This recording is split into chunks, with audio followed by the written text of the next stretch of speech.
Wambora is officially back in office as Embu governor after the High Court ruled that his impeachment violated his constitutional rights. The Embu governor has been through the grinder after both the Embu County Assembly and the Senate impeached him. But as Edith Kimani reports, the court ruling puts Deputy Governor Dorothy Nditi in a very complicated position. It attracted a lot of public attention. The fate of the first governor to be kicked out of office was pegged on the decision to be made in this Kerugoya High Court. And so it was no surprise that even with a multitude of spectators, there was dead silence in the courtroom. And after proceedings that went on for nearly 3 hours, the decision landed. Almost immediately after the ruling, a frenzy erupted outside the court. With that decision, the three-judge bench of Hedwig Ongudi, Boaz Olao and Cecilia Gedua reinstated the Embu governor.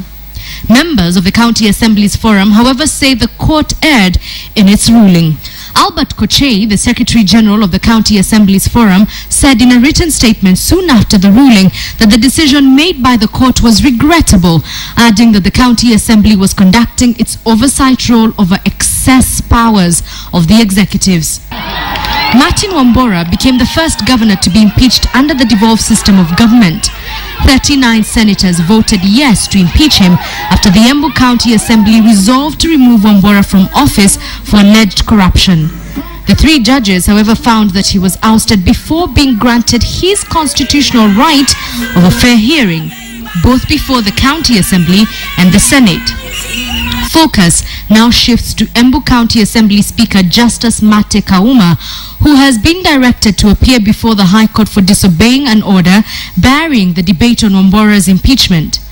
Mate had argued that the court order presented before him had no seal, ignoring it on account of its apparent lack of authenticity. And I'm sure his supporters went, welcome back. Yes, He's back. He's back, and now Nditi has to step aside and take back her deputy governor role, according to the court ruling. Yeah. But it just presents such a quagmire for him in general, because if his county assembly members don't really feel that he's fit for the job, and now he's back, what is he going to do? And they're going to do it again. So it looks like he's going to have to talk to them. It's going to be, something has to give, And relations as well between him and his deputy governor, because he's a woman who came out later and was like, yes, I'm ready, even as we sort out this murky situation, I'm going to be governor. Yeah. And now she's not. And now she's not. So it's quite the situation. It is. And it just, I think also it then plays to the judiciary and the national and the parliament, that conflict in terms of independence and in terms of decisions. It's tricky. I would have loved to see how it goes forward in terms of the county assembly conducting the legislative role, right? And this doesn't end because in effect it means that the courts can issue an injunction for the county assembly not to sit. Exactly. This is what it means. Yeah. So it will be interesting to see how not only the county assembly responds, but how the Senate responds, because the Senate also processed the Wambora impeachment. And so I think it's we're back to square one again. What the courts had initially tried to walk away from at the National Assembly, we're back there, because now this is set precedent. Whatever is agreed, whatever happens, that's how it will go down. Exactly. The first governor to be impeached, not re-impeached, reinstated, reinstated, yeah. But there's also that question of the fact that I've lost my trail of thought. But impeach you. But at least we're sure it's not going to be, open floodgates of heaven in as far as impeachments. Initially, we thought now, just wait for it. It's going to be from every other corner.